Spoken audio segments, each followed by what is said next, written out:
گزاریں کیسے زندگی، آؤ علماء سے پوچھ لیں، آئے جو مشکل پیش کوئی، آؤ علماء سے پوچھ لیں۔ الحمدللہ رب العالمین والصلاة والسلام علی سید الانبیاء والمرسلین، اما بعد فاعوذ باللہ من الشیطان الرجیم، بسم اللہ الرحمن الرحیم۔ الصلاة والسلام علیک یا رسول اللہ، الصلاة والسلام علیک یا حبیب اللہ، الصلاة والسلام علیک یا نبی اللہ، وعلی آلک واصحابک یا نور اللہ۔ پیارے پیارے اسلامی بھائیوں، دارالفتاح اہل سنت سلسلے میں مرحبا کہتے ہیں۔ ابتداءً درود پاک کی فضیلت سنتے ہیں۔ امیر اہل سنت دامت برکاتہم العالیہ اپنے رسالے ضیاء درود و سلام اس کے صفحہ نمبر 5 پر حدیث پاک نقل فرماتے ہیں، حضرت سیدنا ابی بن کعب رضی اللہ تعالی عنہ نے عرض کی کہ میں سارے ورد وظیفے چھوڑ دوں گا اور اپنا سارا وقت درود خوانی میں صرف کروں گا، یعنی استعمال کروں گا۔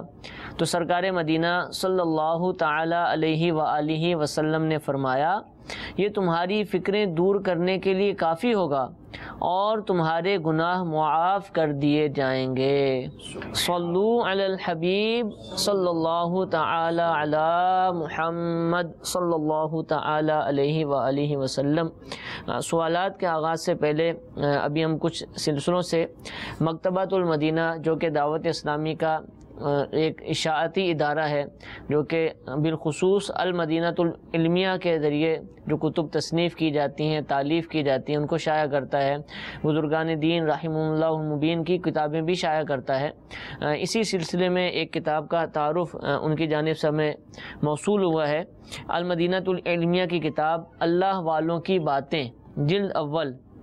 یہ کتاب آپ مکتبۃ المدینہ سے حاصل کر سکتے ہیں، وہاں سے شائع ہو چکی ہے۔ غالباً یہ حلیۃ الاولیاء جو عربی کے اندر کتاب ہے اس کا ترجمہ ہے۔ اس کے اندر الحمدللہ بہت ہی معلومات اور بہت ہی پیاری پیاری باتیں دستیاب ہیں۔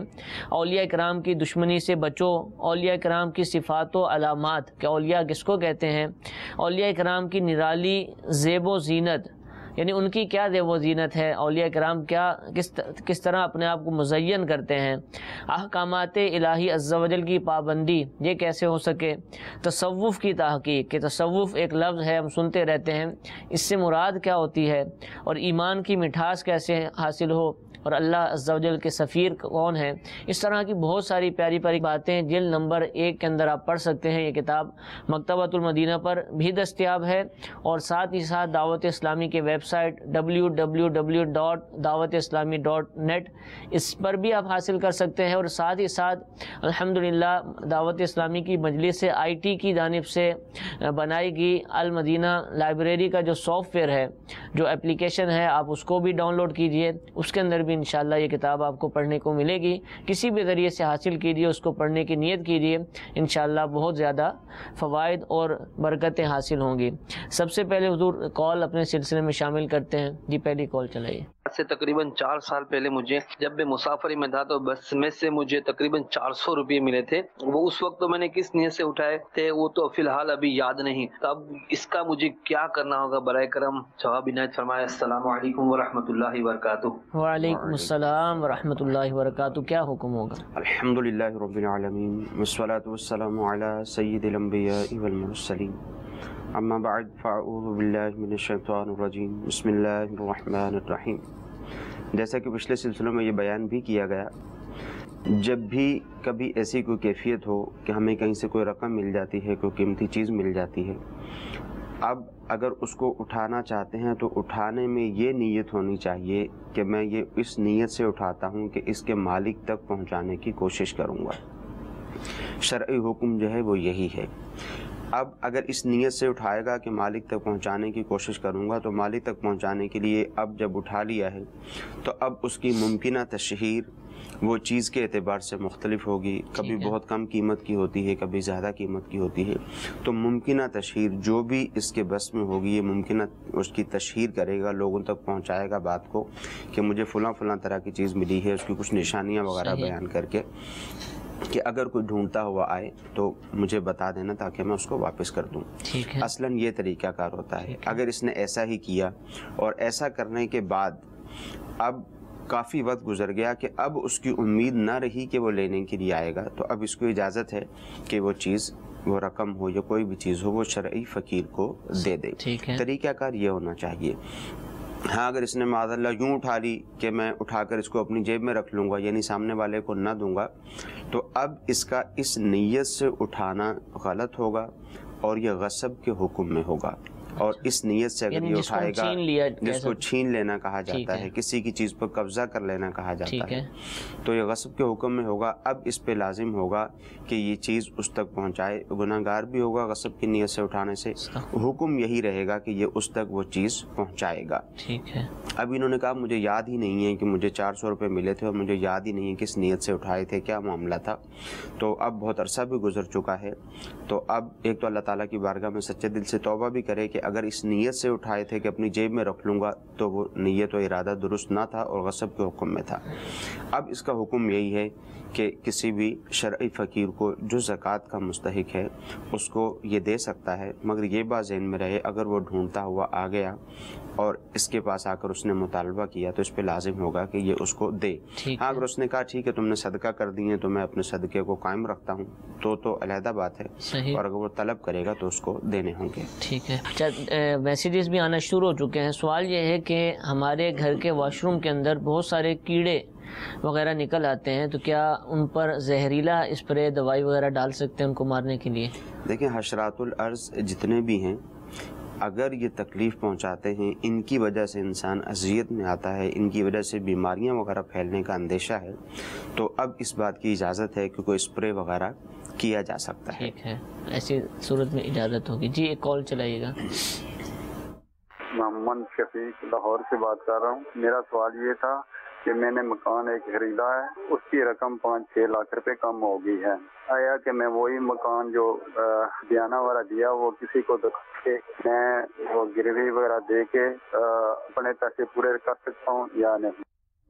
جی حضور، اس میں یعنی مکان خریدا ہے لیکن پیمنٹ پوری شاید یہ خود پیمنٹ پوری نہیں کر سکے، جیسے مثال کے طور پر 20 لاکھ کا مکان خریدا اور اب ان کے پاس 15 لاکھ روپے تو اس کے دینے کے لیے موجود ہیں مگر 5 لاکھ روپے موجود نہیں ہیں۔ اب یہ طریقہ یہ اختیار کرنا چاہتے ہیں کہ اپنا مکان کسی کے پاس گروی رکھ دیں، اس سے 5 لاکھ روپے دے کر جس سے انہوں نے خریدا ہے یہ اس کو دے دیں اور اس کے پاس ان کا مکان رہے۔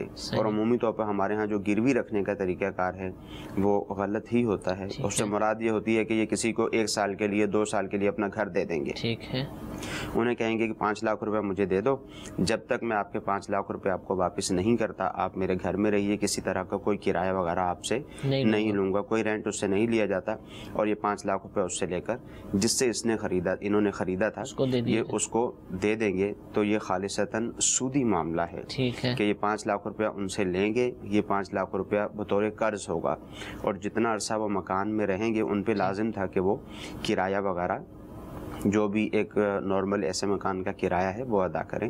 تو اگر ایسا نہیں کریں گے تو یہ خالصتاً سودی معاملہ ہوگا، ایسا کرنے کی قطعی طور پہ اجازت نہیں ہوگی۔ ٹھیک ہے۔ اچھا اگر ایسا حضور کہ کسی نے خریدا اور خرید کر قبضہ بھی کر لیا، اگرچہ پیمنٹ ابھی باقی ہے، تو اب یہ چاہتا ہے کہ یار میری پیمنٹ پوری نہیں کر پا رہا، پیسے نہیں دے پا رہا، میں اس کو بیچ ہی دیتا ہوں اور پھر وہاں سے جو رقم آئے گی اپنا قرض اتاروں گا، تو کیا یہ اس کو بیچنے کی اجازت ہے جبکہ اس نے ابھی پہلے والوں کو بھی پیسے نہیں دیے؟ دیکھیں ایسا کرنے کی تو اجازت ہے، یہ پورے معاشرے کے اندر پوری مارکیٹ کے اندر خرید و فروخت کا عمومی طور پر یہی طریقہ کار رائج ہے کہ جو بھی جیسے کوئی پرچون کا کام کرتا ہے، کوئی کپڑے کا کام کرتا ہے، کوئی کسی طرح کا بھی کام کرتا ہے، تو عمومی طور پر مارکیٹوں سے بہت سارا مال ادھار ہی اٹھاتے ہیں، 5 لاکھ روپے دیے 15 لاکھ روپے کا مال اٹھا لیا۔ صحیح، یہاں بھی یہی صورتحال ہے، 50 لاکھ روپے کی کوئی جگہ خریدی تھی، اب اس نے ابھی وہاں پر 10 لاکھ روپے ہی جمع کروائے ہیں، اب اگرچہ اس کے پاس بقیہ دینے کے لیے رقم موجود ہو یا رقم موجود نہیں ہے، اس وجہ سے بیچنا چاہتا ہے، جائز طریقے سے جو شرعی طریقہ کار ہے اس کے مطابق اگر خرید و فروخت اس کی ہوئی ہے تو یہ مالک کہلائیں گے، اور یہ جب چاہیں اپنی زمین کو بیچ سکتے ہیں، اگرچہ انہوں نے ابھی وہاں پر 40 لاکھ روپے جمع نہیں کروائے، 50 کا خریدا تھا، فقط 10 لاکھ روپے دیے تھے۔ ٹھیک ہے، اب جو باقی ان کے 40 لاکھ روپے ہیں، ان کا پلاٹ 50 لاکھ کا تھا، اب وہ 60 کا ہو گیا، انہوں نے 60 کا بیچا اور وہاں پر 40 لاکھ روپے جو انہوں نے دینے تھے اصل مالک کو دے دیے، اس میں کوئی حرج نہیں ہے۔ پلاٹ یا پراپرٹی جو بھی ہے اس میں جائز آپ نے لفظ جائز طریقہ، اس میں ناجائز کیا ہوتا ہے؟ یعنی ناجائز طریقہ عمومی طور پر ہمارے ہاں ناجائز طریقہ جو ہے وہ یہ ہوتا ہے کہ جب پراپرٹی کی، مکان کی، فلیٹ کی جب بھی خرید و فروخت ہوتی ہے تو یہ طے کر لیا جاتا ہے کہ ایک شخص جو خریدنے والا ہے وہ مثال کے طور پر 5 لاکھ روپیہ دیتا ہے، جس کو بیانہ کہا جاتا ہے۔ ٹھیک ہے، اب 5 لاکھ روپے اس نے دے دیے، 3 مہینے کا، 4 مہینے کا جو بھی ٹائم ہوتا ہے وہ طے ہو جاتا ہے، اور ساتھ ہی اس میں یہ شرط بھی لکھ دی جاتی ہے، یہ تحریر کر دیا جاتا ہے جس پہ دونوں کے سائن بھی ہوتے ہیں کہ اگر جس نے خریدا ہے 3 مہینے کے بعد بقیہ رقم نہ دے سکا تو اس کے یہ 5 لاکھ روپے ضبط کر لیے جائیں گے، یعنی بیچنے والا اس کے 5 لاکھ روپے ضبط کر لے گا۔ اور ساتھ ہی یہ بھی تحریر ہوتا ہے کہ اگر 3 مہینے کے بعد سامنے والا تو رقم پوری لے کر آ گیا مگر اب یہ بیچنا نہیں چاہتا، وہ کہتا ہے کہ میں نہیں بیچنا چاہتا، تو اب 5 لاکھ روپے اگر بیانہ دیا تھا تو وہ 10 لاکھ روپے واپسی کرے گا۔ صحیح، تو یہ شرط فاسد ہے۔ اس طرح کی اگر شرط لگائی ہوگی تو پہلے اس شرط کو ختم کرنا ہوگا، پہلے جو خرید و فروخت کی تھی اس کو ختم کرنا ہوگا، نئے سرے سے خرید و فروخت کرنی ہوگی، اور پھر یہ والے معاملات کر سکتے ہیں۔ یہ ہمارے یہاں عمومی طور پہ یہ شرط پائی جاتی ہے، وجہ وہی ہے، کوتاہی ہے خریدنے والوں کی بھی اور بیچنے والوں کی بھی۔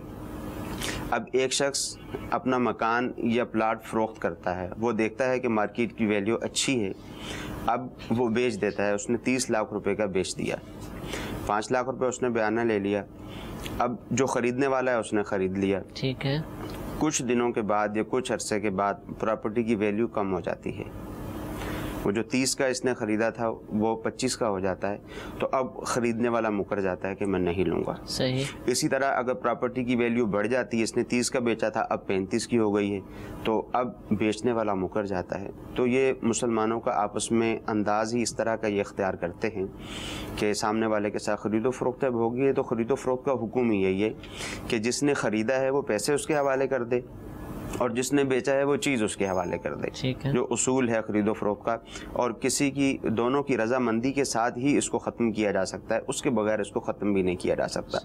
مگر پیسے کی لالچ میں کبھی خریدنے والا ایسا کرتا تھا، کبھی بیچنے والا ایسے کرتا تھا، تو اب مارکیٹ کے اندر یہ اصول رائج ہو گیا، اگرچہ غلط ہے مگر میں اس طرف نشاندہی کرنا چاہتا ہوں، اگرچہ غلط ہے مگر یہ غلط طریقہ بھی مسلمانوں کی کوتاہیوں کی بنا پر ہی لوگوں میں رائج ہوا ہے۔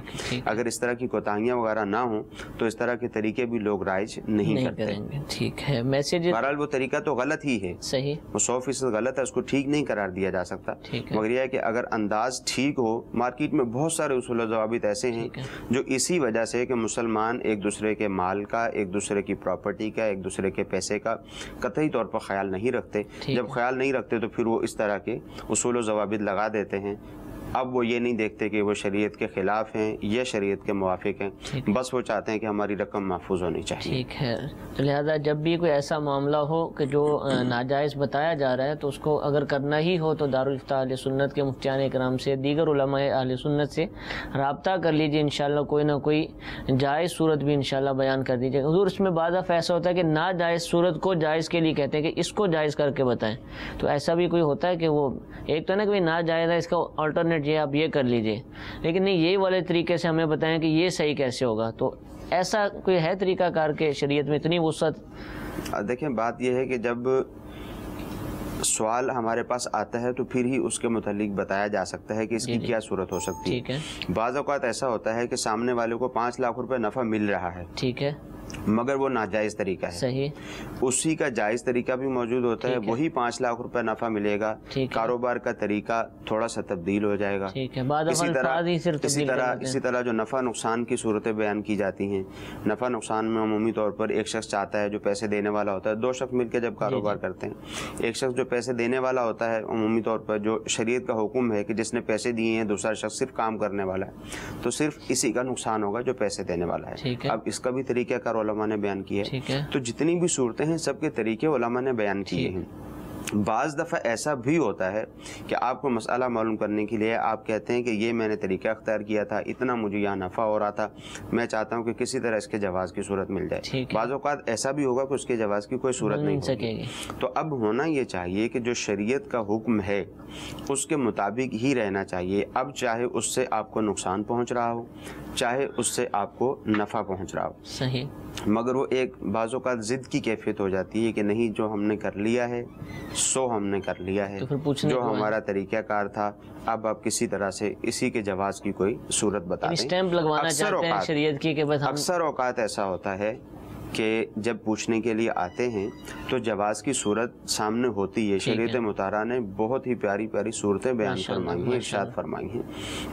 تو جواز کی صورت تو موجود ہی ہوتی ہے. جیسے قرآن مجید فرقان حمید میں بیع کے متعلق اور سود کے متعلق صحیح دونوں میں ہی نفع ہوتا ہے. ٹھیک ہے. اللہ تعالیٰ نے سود کو حرام قرار دیا اور خرید و فروخت کو حلال قرار دیا.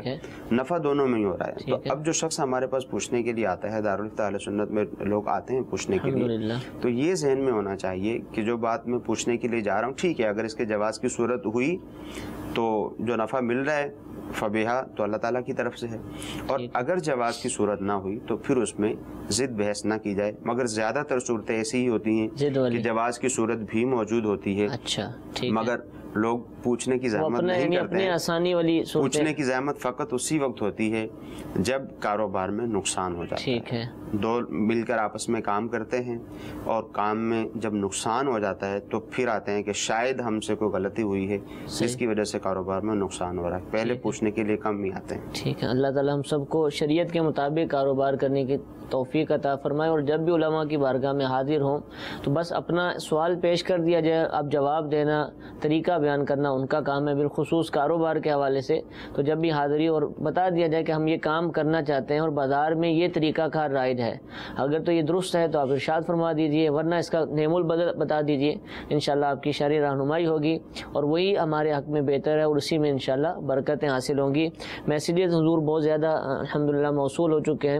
سوال یہ کیا جا رہا ہے کہ میری والدہ کو درود ابراہیمی نہیں آتا، تو کیا نماز میں اس کے بغیر کوئی اور درود پاک پڑھا جا سکتا ہے یا یہی پڑھنا ہوگا؟ دوسرا درود پاک بھی پڑھا جا سکتا ہے. کوئی اور درود پاک ان کو اگر یاد ہے تو وہ درود پاک بھی پڑھا جا سکتا ہے. ٹھیک ہے. قربانی کا جانور اگر نابینا ہو، اس کو نظر نہ آتا ہو، تو کیا اس کی قربانی ہو جائے گی؟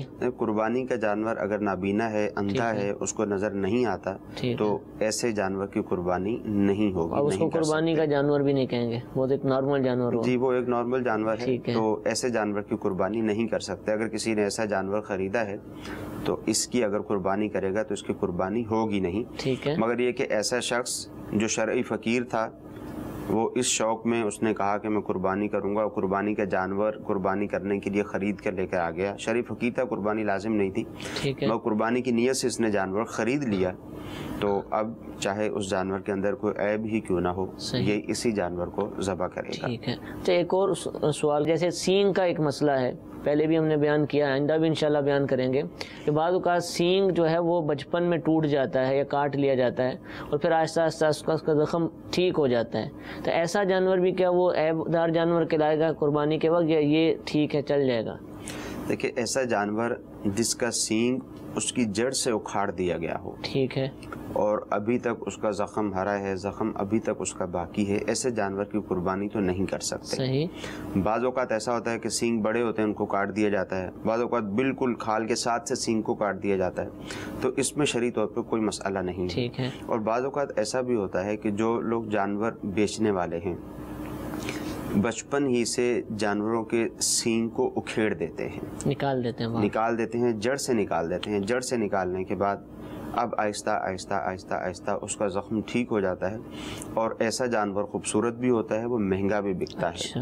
اگرچہ اس جانور کی قربانی کرنے کی تو شرعی طور پہ اجازت ہے، مگر جانور کو اس طرح سے تکلیف پہنچانے کی اجازت نہیں. یعنی سینگ نکال دینا کہ یہ مہنگا بکے گا، خوبصورت ہوگا، یہ اس کی اجازت، اس کی شرعی طور پہ. لیکن اگر آپ کے پاس آ گیا تو آپ اس کی قربانی کر سکتے. ٹھیک ہے، جزاک اللہ. جی کال سلسلے کا حصہ بناتے ہیں، چلائیے.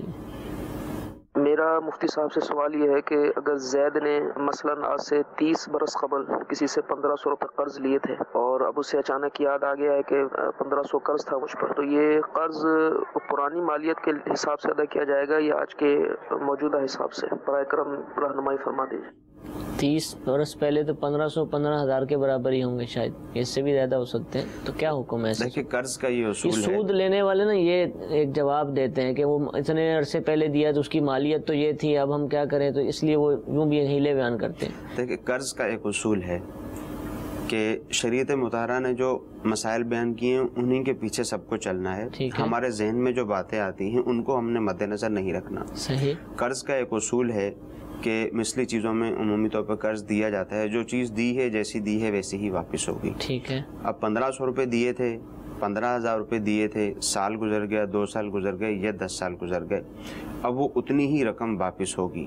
ٹھیک ہے۔ اب یہی لوگ جو کہتے ہیں کہ نہیں میں نے تو 10 سال پہلے 5 لاکھ روپے دیا تھا تو ابھی تو 10 لاکھ روپے ہونا چاہیے، 20 لاکھ روپے ہونا چاہیے، کل کو جب کسی کا اس کے اوپر نکل آئے گا وہ بولے گا اس کو جب دینا پڑے گا تو پھر اس کو یہ والی علت اور یہ والا سبب یاد نہیں آئے گا کہ نہیں پہلے تو اتنی قیمت تھی، تھوڑی قیمت تھی، اب زیادہ ہو گئی ہے، پھر یہ کہے گا نہیں بھائی جتنا دیا تھا اتنا، جتنا میں نے لیا تھا اتنا ہی دوں گا۔ تو شریعت کے جو احکام ہیں ان کو فالو کرنا چاہیے۔ جتنی رقم کسی نے کسی کو قرض دی ہے وہ سال کے بعد واپس کی جائے، 2 سال کے بعد واپس کی جائے یا 10 سال کے بعد واپس کی جائے، اتنی ہی رقم واپس کی جائے گی۔ ٹھیک ہے جی، ویڈیو سوال اگر ہے تو چلا دیجیے ورنہ آڈیو چلائیے۔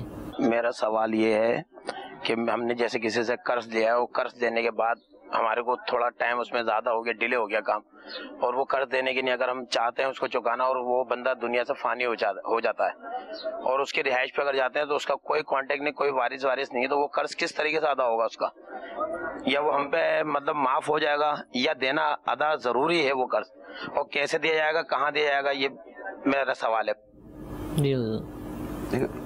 معافی والی تو ظاہر ہے کوئی صورت نہیں ہے، اور ماشاء اللہ ان کا ذہن بھی ہے دینے کا، اور یہ بھی بہت خوش آئند بات ہے۔ ان کا مسئلہ نہ ہو، پوچھ رہے ہوں، عمومی طور بہت سارے لوگوں کا یہ مسئلہ ہوتا ہے، ایسا ہوتا ہے کہ زندہ شخص کا قرض دبانے کی کوشش کی جاتی ہے، جس کا انتقال ہوگا تو اس کا تو پھر وہ کہتے ہیں اللہ حافظ۔ پھر بھی پوچھ رہے ہیں تو حکم شرعی یہ ہے کہ اگر کسی سے قرض لیا تھا اب اس کا انتقال ہو گیا تو اب اس شخص پہ لازم ہے جس نے قرض لیا تھا اس کے ورثہ کو تلاش کرے۔ ٹھیک ہے۔ اب اس کے ورثہ کو تلاش کرے گا، ان کے ورثہ تک وہ رقم پہنچا دے گا۔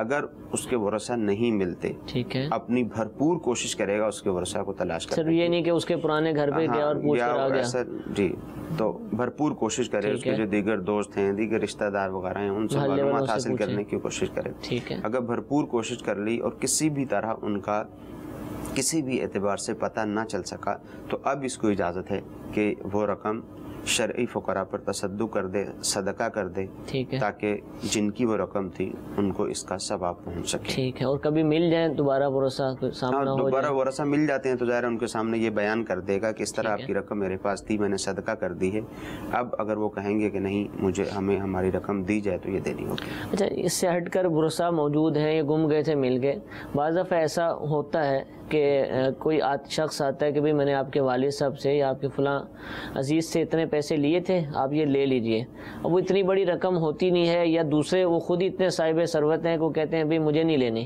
تو کیا کسی ایک وارث کو، جیسے مثال کے دروازے سے اس نے اس کو لوٹا دیا بھئی ہمیں نہیں چاہیے آپ چلے جائیں، یا پھر اس کو سب سے پوچھنا ہوگا کہ بھئی والد صاحب کے اتنے پیسے دینے آیا ہے اور کیا میں ان کو واپس لوٹا دوں یا ہم سب وصول کریں، کیا ہونا چاہیے اس کے اندر؟ ظاہر ہے جو وراثت کی جو رقم ہے، اب کوئی شخص اگر لے کر آ گیا، اب وہ معمولی رقم ہے یا زیادہ رقم زیادہ ہے مگر ان کے نزدیک پھر بھی وہ معمولی ہے، تو اب کوئی ایک وارث اس کو منع نہیں کر سکتا۔ ٹھیک ہے، ہمیں نہیں چاہیے نہیں کہہ سکتا، کوئی ایک وارث منع نہیں کر سکتا۔ ٹھیک ہے، ہاں اگر سب کی رضامندی کے ساتھ ایسا ہوگا تو اس کی علیحدہ صورتیں ہوں گی، جبکہ دیگر بھی وراثت کا مال موجود تھا، ان کے پاس وراثت کا مال پہلے سے دیگر بھی موجود ہے اور کوئی نابالغ وارث بھی نہیں ہے، تو انہوں نے اس کو دے دیے کہ ٹھیک ہے آپ یہ رقم لے جائیں۔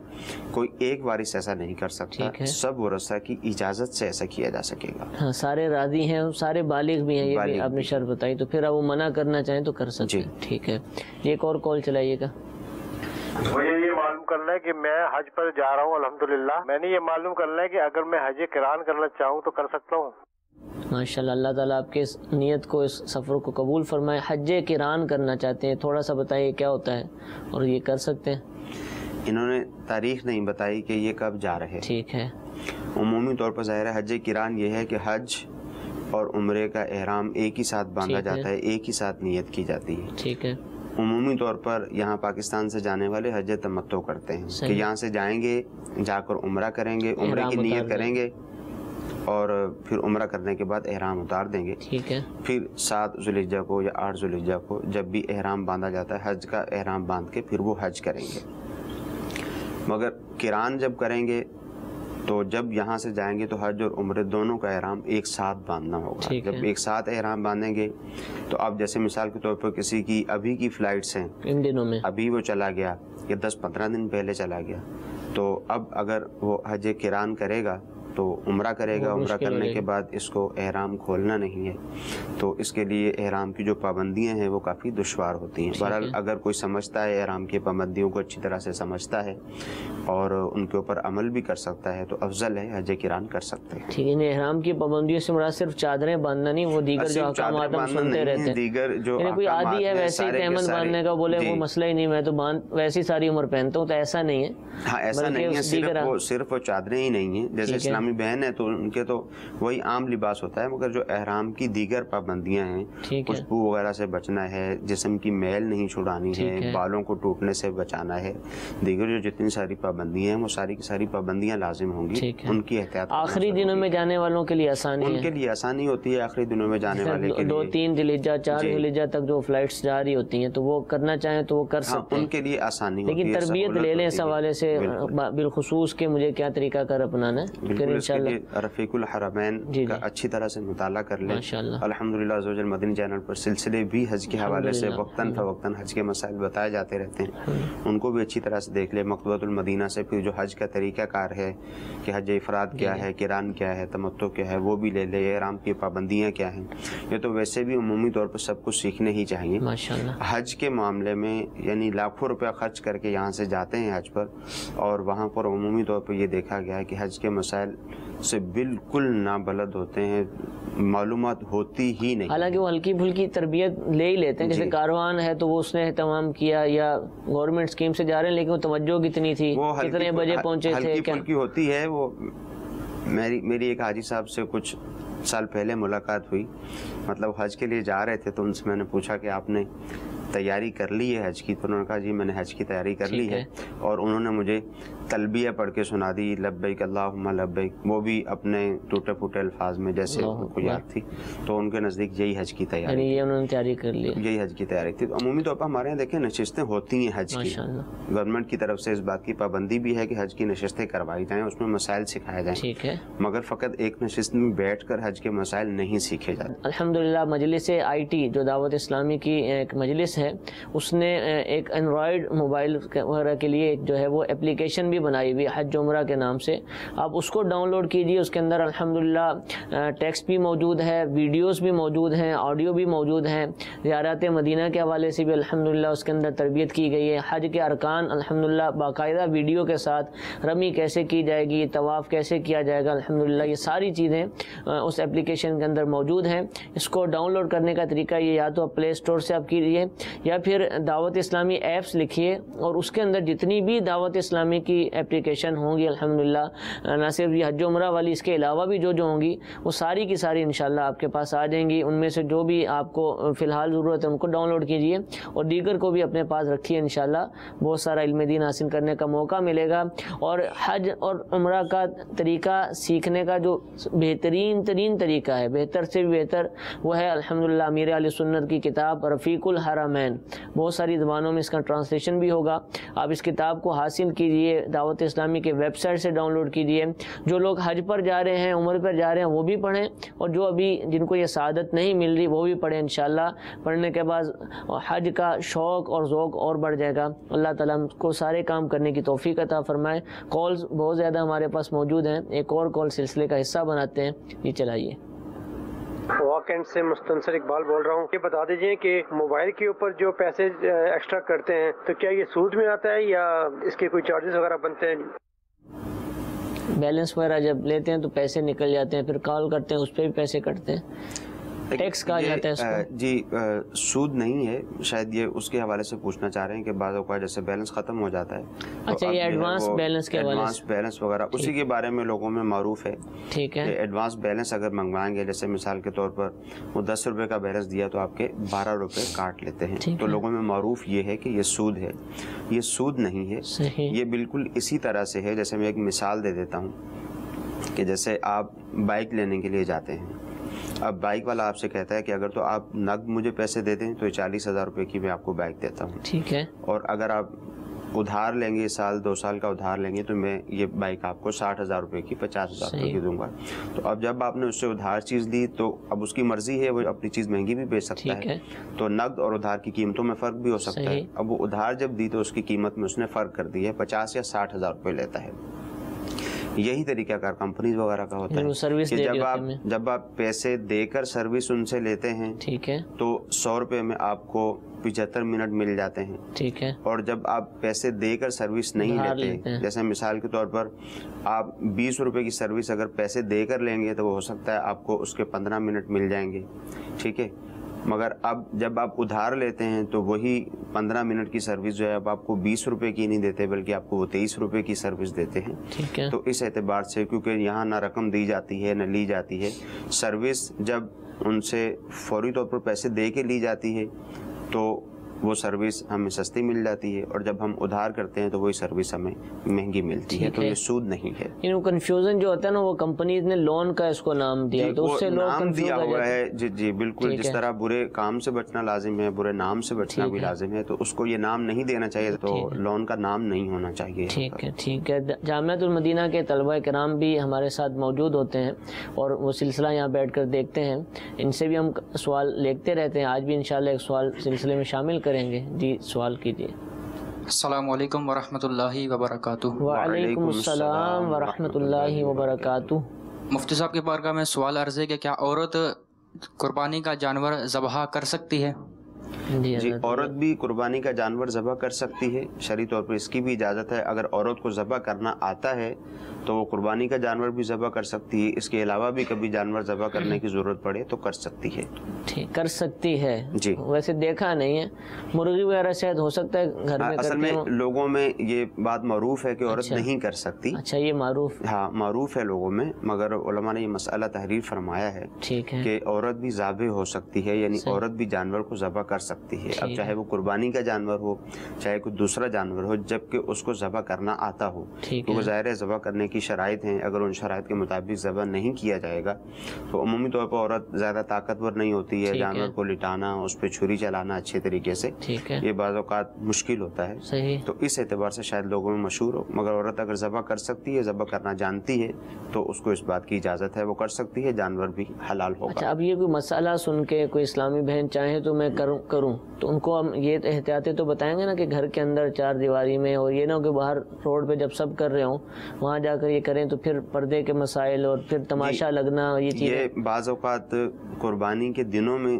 اس طرح بعض اوقات ہوتا ہے. عورت ہمارے ہاں عمومی طور پر ذبح تو نہیں کرتی, ٹھیک ہے, مگر یہ ہوتا ہے کہ جب جانور ذبح کیا جاتا ہے تو بعض اوقات جا کے چھری پہ ہاتھ رکھ دیتے ہیں. جی جی, ٹھیک ہے, یا جانور کے اوپر جا کے ہاتھ رکھ دیتے ہیں.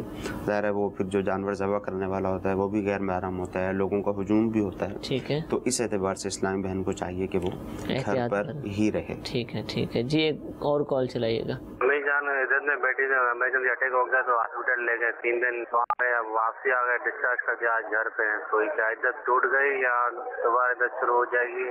یعنی غالباً ان کے کسی محرم کا انتقال ہوا تو وہ غم کی وجہ سے بے ہوش ہو گئی تو اسپتال لے گئے. دیکھیں, دوران عدت ہاسپٹل وغیرہ جانے کی تو شرعی طور پر ویسے بھی اجازت ہوتی ہے کہ جب گھر پہ علاج کی کوئی صورت نہیں ہے تو ہاسپٹل لے جا سکتے ہیں, ڈاکٹر کے پاس لے جا سکتے ہیں. اس کی شرعی طور پر ویسے بھی اجازت ہے. اس طرح جانے سے تو گناہ گار بھی نہیں ہوگی. اور اگر معاذ اللہ ایسی بھی صورت ہو کہ عدت کے ایام گزر رہے ہیں اور خام خواہ میں ہی گھر سے باہر نکل گئی تو اس طرح گناہ گار بھی ہوگی, مگر عدت ٹوٹتی نہیں ہے. ٹھیک ہے, یعنی ایسا نہیں ہو سکتا کہ جو پہلے ایام تھے وہ ختم ہو گئے، اب اس کو دوبارہ سے عدت کرنی ہوگی، کیونکہ عدت تو دنوں کے گزرنے کا نام ہے، چاہے وہ طلاق کی عدت ہو، چاہے وہ موت کی عدت ہو، تو دنوں کے گزرنے کا نام ہے۔ ہاں جو پابندیاں ہیں ان پابندیوں پر قائم رہنا لازم ہوتا ہے، ان پابندیوں کی خلاف ورزی کریں گے تو گناہ گار ہوں گے، مگر عدت ٹوٹے گی نہیں۔ 4 دن گزر گئے تھے، اب کسی مجبوری کی بنا پر گھر سے نکلی تو گناہ بھی نہیں ہے۔ ہاں اگر کسی مجبوری کی بنا پر جیسے ڈاکٹر کے پاس جانا پڑ گیا تو اب یہاں پر جو ہے وہ گناہ کی صورت نہیں ہوگی، مجبوری کے بغیر جائے گی تو گناہ کی صورت بھی ہوگی، مگر عدت وہی کنٹینیو رہے گی۔ 10 دن پہلے گزر چکے ہیں تو وہ آگے 11-12 دن کر کے عدت ویسے ہی گزرے گی۔ ٹھیک ہے، جزاک اللہ۔ میٹھے میٹھے اسلام بھائیو، آج الحمدللہ مختلف عنوانات کے تحت ہم نے شرعی مسائل سیکھے۔ اللہ تعالیٰ ہم سب کو عمل کی توفیق عطا فرمائے، آمین بجاہ النبی الامین۔ صلو علی الحبیب صلی اللہ تعالی علی محمد صلی اللہ علیہ وسلم۔ گزارے کیسے زندگی،